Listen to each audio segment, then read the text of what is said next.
Hello viewers. In this video, I will show you how to apply and use a temporary tattoo on your body. A temporary tattoo is a decorative image that can be applied to the skin for short periods of time. Most temporary tattoos are novelty items made with a special type of decal.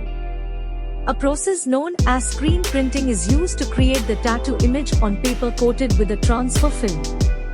The transfer film allows the image to slide off the backing paper and onto the skin when moisture is applied. After drying, the film holds the image on the skin through several washings. Please enjoy the video and don't forget to like, share and subscribe for more upcoming videos on tattoos. Thank you.